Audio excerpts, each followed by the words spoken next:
Hello there, and welcome back. I'm your host, Meow Tilda, and today we're diving into a topic that might sound like a simple grammar distinction, but trust me, it's a legal minefield that every business owner needs to understand. We're talking about the difference between a contract for service and a contract of service. Get this wrong, and you're not just risking compliance issues, you're risking your reputation, your finances, and the trust of everyone you work with.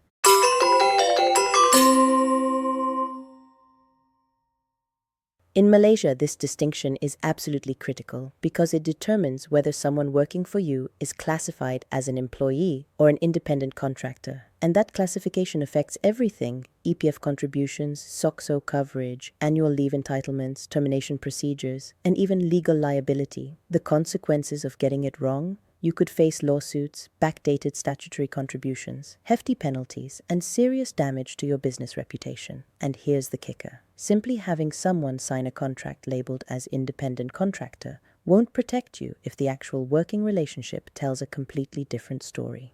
Let's get technical for a moment and clarify these definitions. A contract of service creates a formal employer-employee relationship. In this arrangement, the employer has significant control over how the work is performed, when it's done, and where it takes place. A contract for service, on the other hand, is purely a commercial arrangement. The contractor provides services as an independent business entity, maintains control over their own working methods, and typically serves multiple clients.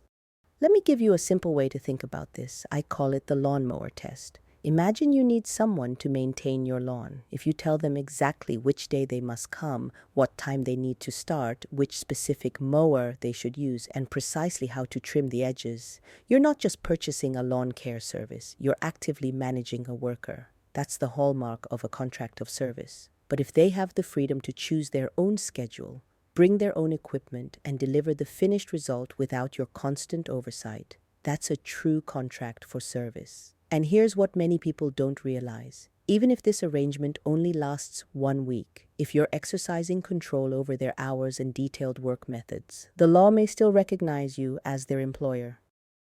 Let me share a case that really highlights this issue. Content creator and influencer hired her niece to help with her growing business. It started informally, no formal HR processes, just family helping family, built on trust. But things took a turn when the influencer received a legal notice from the Department of Labor, JTK. Her niece had filed a complaint claiming she was being treated like an employee, but without receiving proper employment protections. Now the influencer argued that she was simply paying a fixed monthly amount for services and providing some training. But here's what's crucial to understand. The law doesn't judge based on your intentions or what you call the arrangement.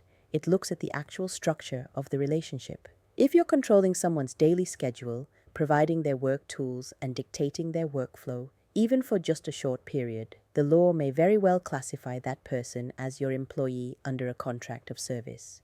Now, here's a crucial legal update you need to know. The Employment Act of 1955 was amended in 2022, with enforcement beginning in January 2023. This amendment clarified that all private sector employees who enter into a contract of service, regardless of their salary level, are now protected under the Act.